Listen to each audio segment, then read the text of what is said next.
Good evening and welcome to another Game of Thrones Histories and Lore. Now this is of course the second one, which I originally meant to watch right after finishing Season 2. However, I somehow completely forgot about it up until some people were kind enough to remind me of it in the comments.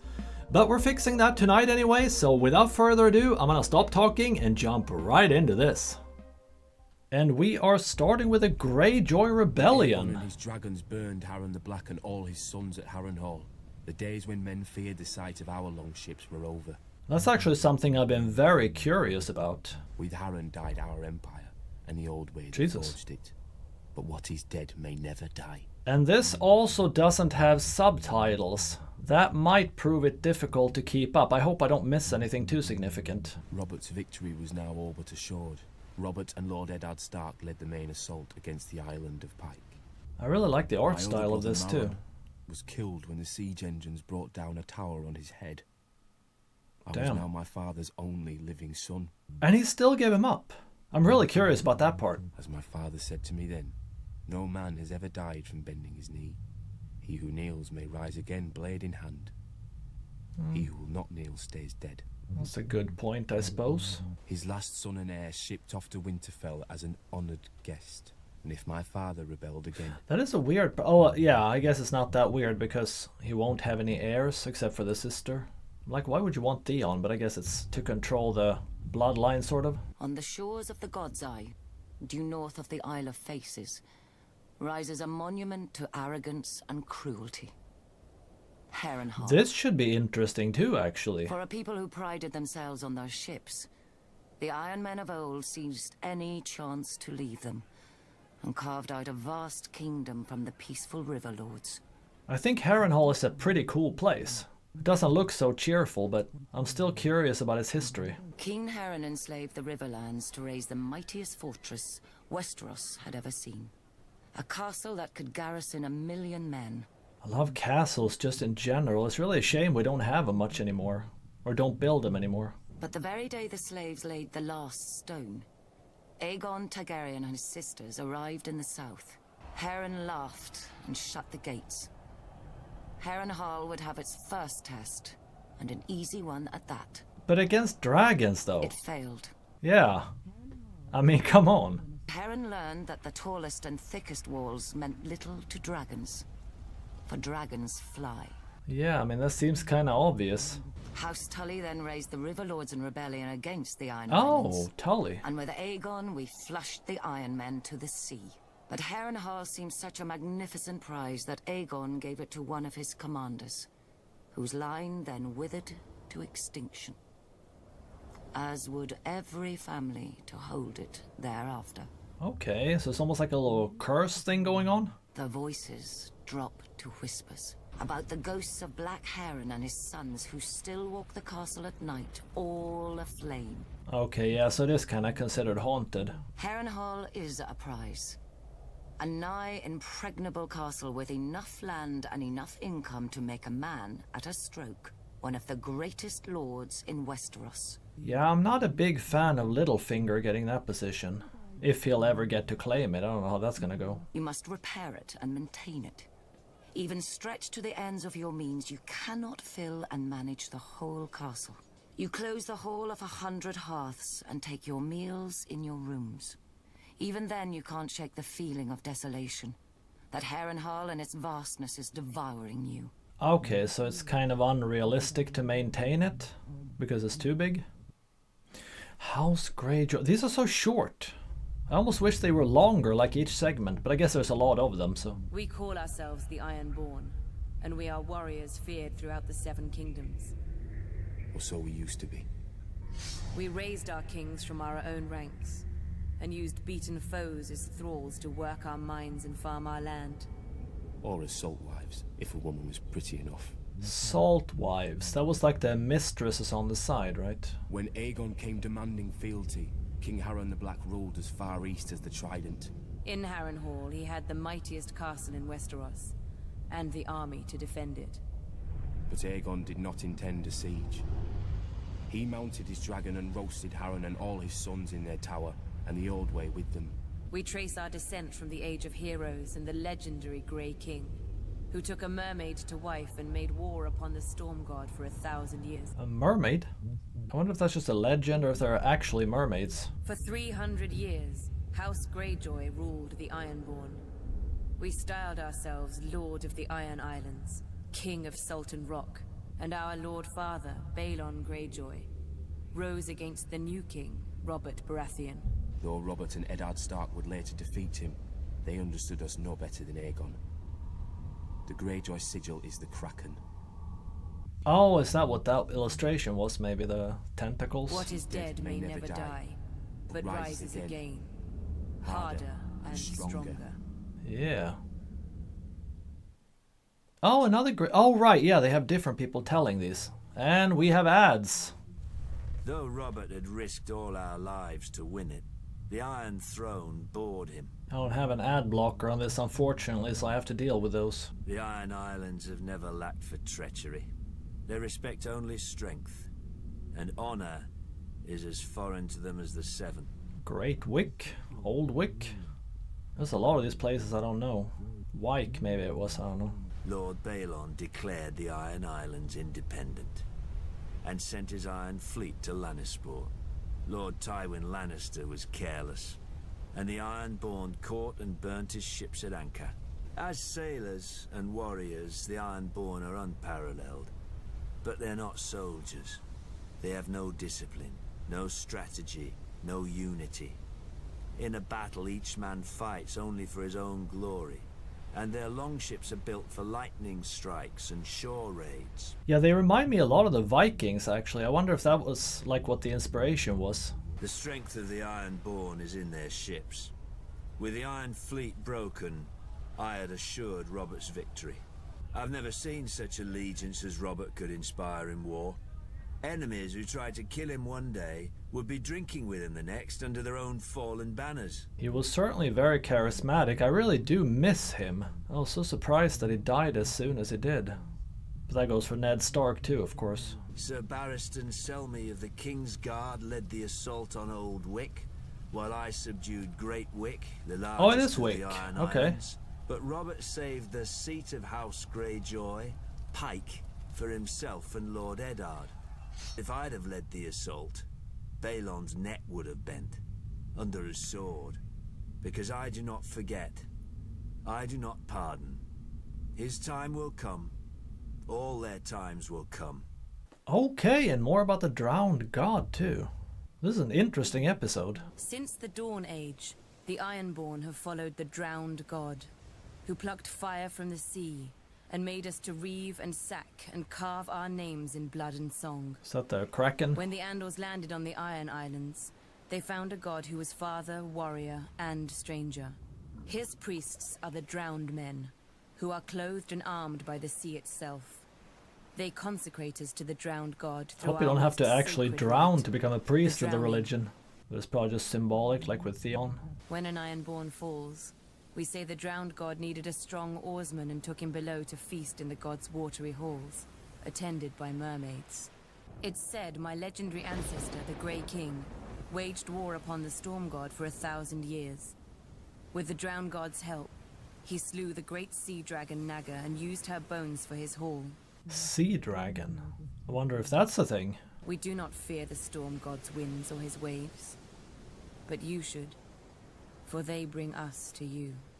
Dark wings, dark words. Oh, there's that again. I was only a boy when the Raven came to call my father, Lord Eddard Stark, to another war. Maybe that would have made a little more sense if I'd watched this first. My mother Catelyn was not happy to lose her lord husband to Robert again, but she knew that in marrying my father she had married the North. We hold our honor and duty as dear as our old gods. When the time came, my father marched south to restore peace and order to the realm. I definitely think they have the coolest banner though, or the symbol, the wolf. The Ironborn keep neither the old gods nor the Seven, and despise all honest toil. Perhaps Lord Balon thought Westeros had not healed from the war against the Mad King, and was as fragmented and suspicious as the ancient kingdoms his forebears had terrorized. Robert's navy corrected him at Fair Isle when they smashed the proud Iron Fleet. Robert and my father corrected him at Pike, his own castle, when they pulled down his towers and breached his walls. It is very cool how you're getting like different perspectives, like different sides of the story. All day, through every passage in the castle, they fought side by side. My father with our ancestral sword Ice, and King Robert with his warhammer against a horde of axe-wielding Ironborn. King Robert generously allowed Lord Balon to retain his title and castle. The price of peace was custom. The only son of Balon's to survive his foolish rebellion would be taken as a hostage against future treasons. Okay, right, so that's like a custom that they just did back then, or in that world. To make Theon Greyjoy a different man than his father, who would bring honor and duty to the Iron Islands when he returned as heir. Well, wasn't he a disappointment? Theon is my murdered father's ward. I am my murdered father's son. Like my father and Robert, bound in blood, if not by blood, we are brothers. Oh! Him? Carth has always and only belonged to the Carthine. We were never part of Valeria's empire, nor have we ever fallen to a Dothraki horde. We call Carth the greatest city that ever was or will be. An easy claim to make if one knows only the docks and customs houses of other cities. An easy lie to swallow if a people see only the gold and jewels of their rulers, which we, the 13 who govern the city, are careful to ensure. Oh, I'm sure. A merchant only remains on the 13 until the others are no longer afraid to deny him, or too afraid to deny his replacement. Okay, so they're like a real treacherous bunch, it sounds like. They shall always be welcome on our councils and at affairs of state, provided they never come. Rare is the civic problem that can be solved by cryptic nonsense and shade of the evening. Thankfully, they need little encouragement to confine themselves to their House of the Undying. I kinda hope we'll get to see more of Carth in the future. It's a fascinating place. The greatest city that ever was or will be? I would prefer the greatest city that is. Ooh, the warlocks. The East is plagued with mystics who claim many dread powers but prove only one. Separating the foolish from their purses. Not so with the renowned warlocks of Carth. That's sadly true, for a lot of places. Once, the warlocks truly were mighty, or so they would have us believe. Thankfully for Carth, the warlocks exert little influence in our politics. They rarely leave the confines of the House of the Undying. A pompous name, but, I admit, a strange and dark tower. It is said that none who enter ever leave. Of course, since there are no visible doors, I have to believe none ever enter either. We can only imagine what the warlocks do inside, stewing in their fantasies like an old soldier who drinks alone so no one may challenge their prowess. But should the warlocks' vaunted magic ever return, that would be a dangerous day for Carth. I shall need to keep my eyes on them. Indeed. The Valyrian freehold ruled over half the known world. Not bad for former shepherds. But the doom fell on them and sank their capital into the sea. Now Volantis is the ember of old Valyria. Oh, Volantis. Okay. Certainly looks very fancy. Say the same about Pentos, Lycines about Lys, and so on. Is that elephants? But after enough time in the 9 free cities, it's hard to see them as anything but ashes of glory. After the doom, the Volantines tried to rebuild the empire under their rule. They failed. Braavos is the strangest, a city erected not by the freehold, but against it.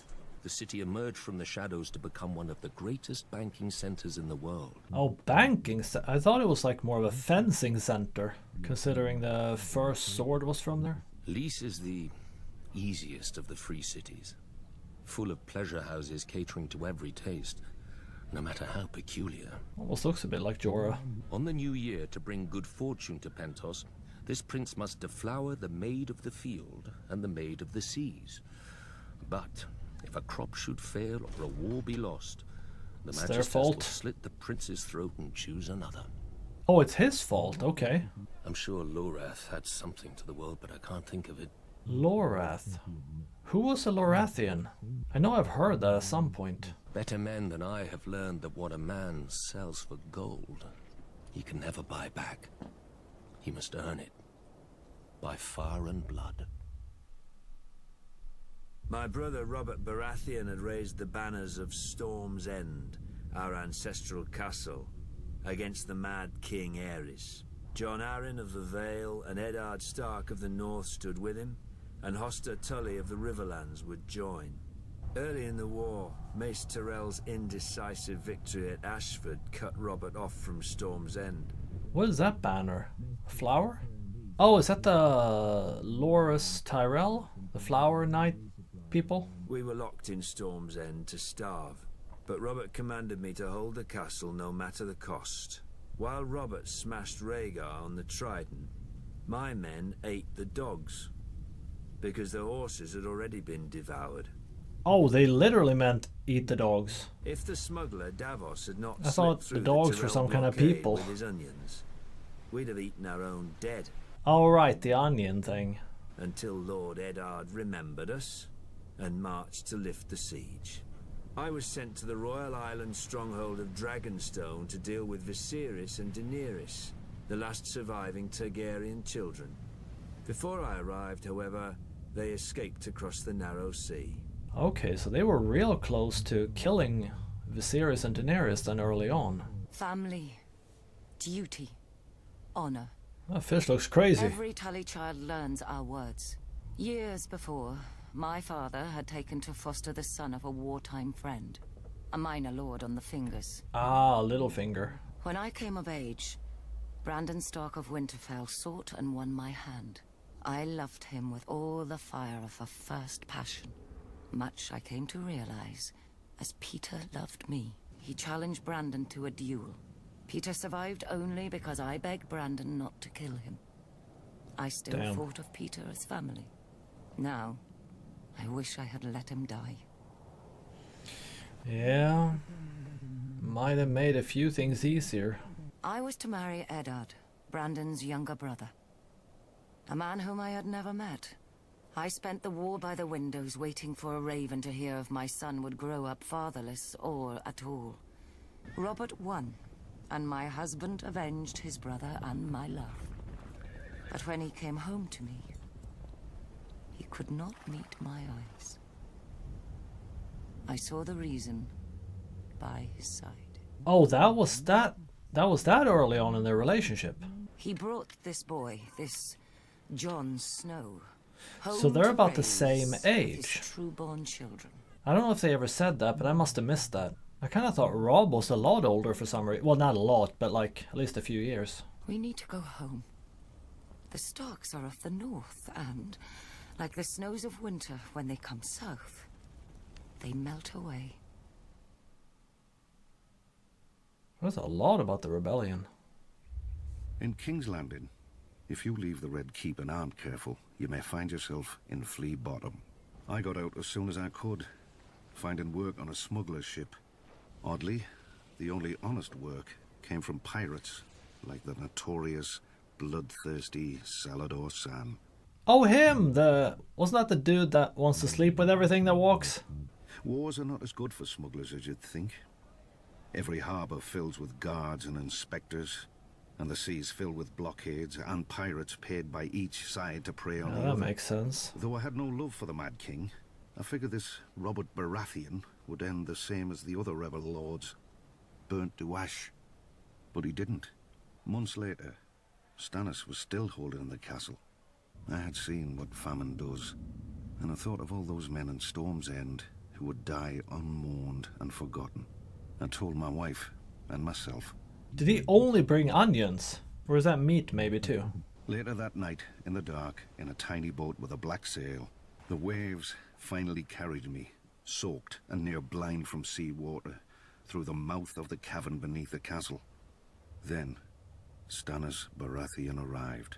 He doled out the food to his wife and each of his men before he ate himself, a portion no larger than any other.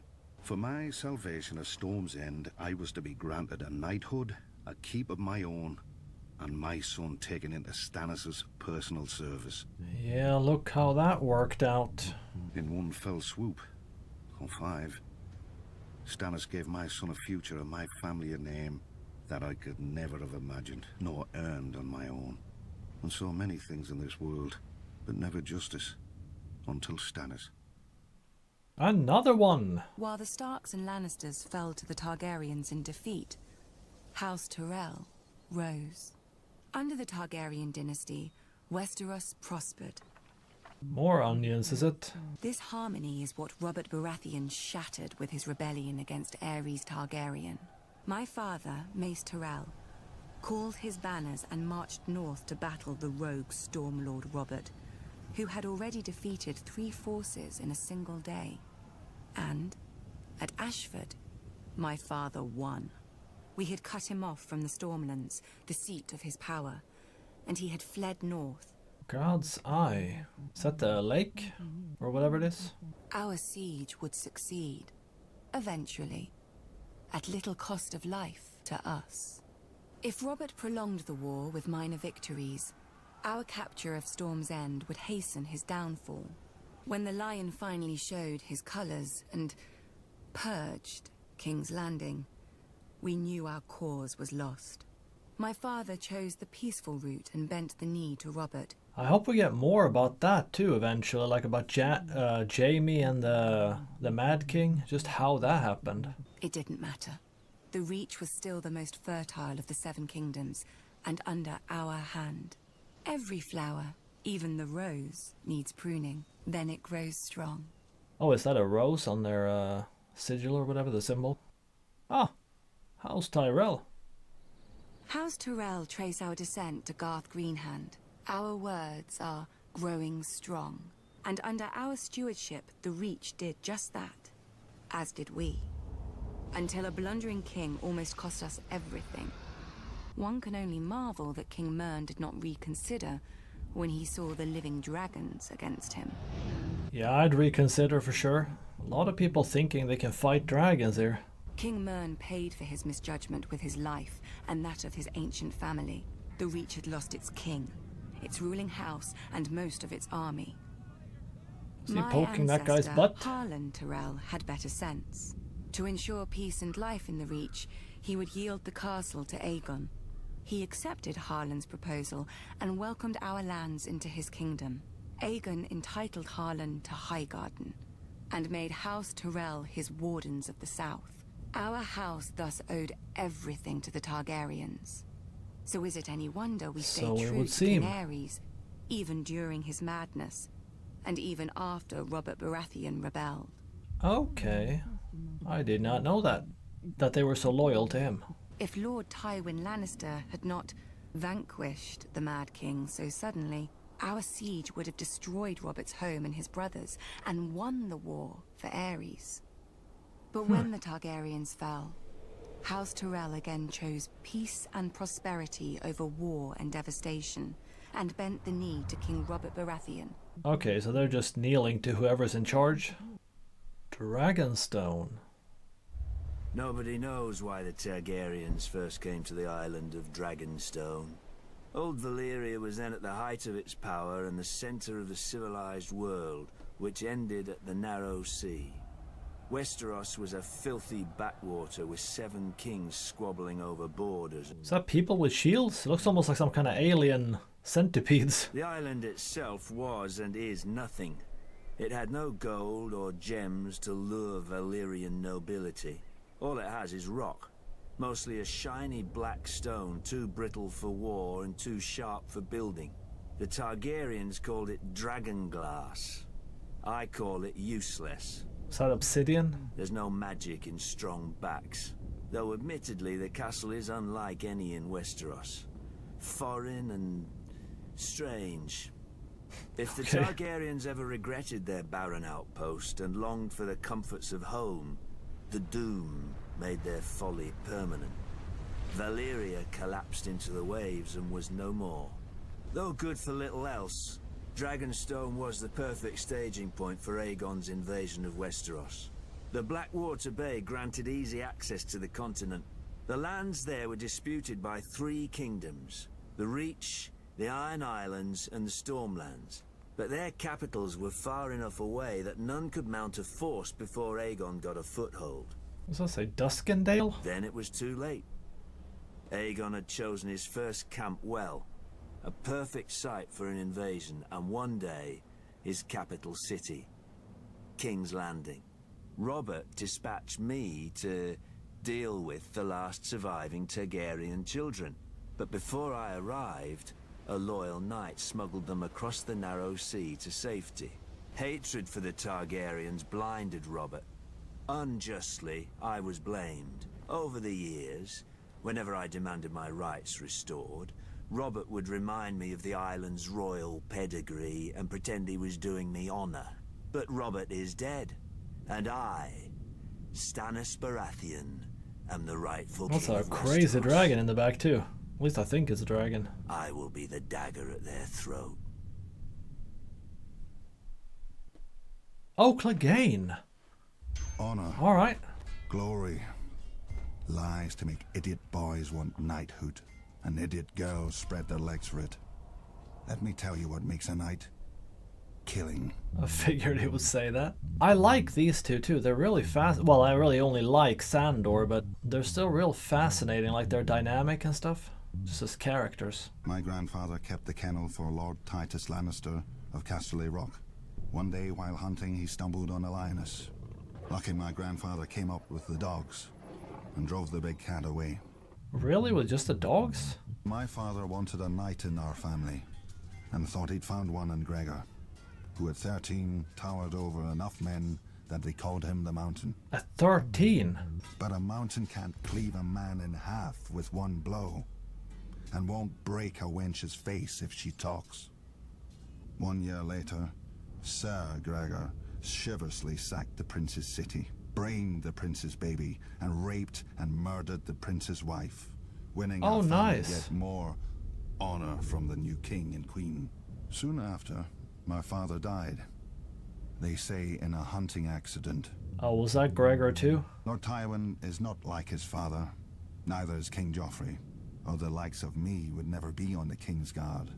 I'll guard this king. To Joffrey? Gregor will kill the other ones, such as he does. The Alchemist's Guild. Conquered the Seven Kingdoms, but to rule them... Oh, is this the guy that made the wildfire? When the great King Maegor saw the power of the Alchemist's Guild, he blessed us with his patronage. The guy that hadn't tried pissing on it yet, or whatever it was? Which those not of our order dub wildfire. A slight misnomer. To the uninitiated, the substance indeed seems uncontrollable. In bare stone cells beneath the guild hall, our acolytes prepare the substance with utmost care and ancient magic. Should an acolyte prove unworthy and allow the substance to ignite, the ceilings are spelled to collapse and fill the room with sand. Oh, can you... Okay, so you can smother it out with sand. Many years did the Alchemist Guild serve the Targaryens faithfully, until we were beset on all sides by the envious, the Order of Maesters. Oh, okay, there's some competition there between the two. Or hostility, anyway. Then came the wise King Aerys, second of his name. I was merely an acolyte when he restored our guild to its former glory. I bet he did. Even naming Wisdom Rossart as Hand of the King. Together, they punished his enemies as befits a true Targaryen. Many of our wisdoms disappeared in the sack of the city. Yet our order perseveres, like the substance which grows ever more potent as it ages. Oh really? So it gets stronger and stronger if you store it? We are masters of the fire, but we live only to serve. All we need is the right spark. Oh, Ygritte. That's cool. A long time ago, they say, some old southern king enslaved our I really giants like by her magic voice. and forced them to build your famous wall. It's real calming, sort of. Even a giant can be made to kneel, but only if he wants a better crack at your head. That looks painful, whatever they're doing. But it seems to me, as much as the wall keeps us out, it keeps you Southerners in. You follow laws you didn't make, kneel to kings you didn't choose, and pray to gods you never hear from. And beyond the wall, the stars shine bright and clear. Any gods there aren't listening to the likes of men. Our gods are of the forest, in the trees that shelter us and the rivers that feed us. They gave the land for all of us to share. Does that mean they're worshipping some kind of forest gods, or were she just saying they don't need gods because they kind of have nature instead? I wonder. Even if my kind didn't hop over your wall, would he still set your night's watch to guard it? If you've always knelt, you don't know what freedom is. And if you've not been beyond the wall, you don't know what fear is. Yeah, what the heck is that?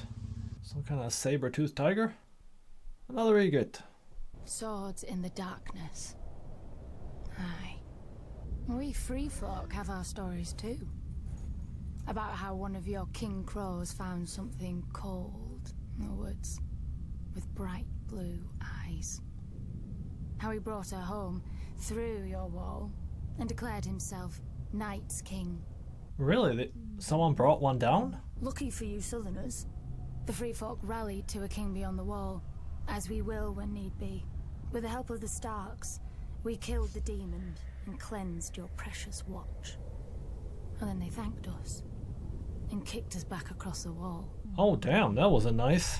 But this time is different. Our new king knows your tricks. You called him a brother crow once, but he never forgot his wings. We know how you think. We know where you're weak. Yeah, I guess that's what we're building up to now then, where I'm at in the show. You won't even feel the blade slip into your back.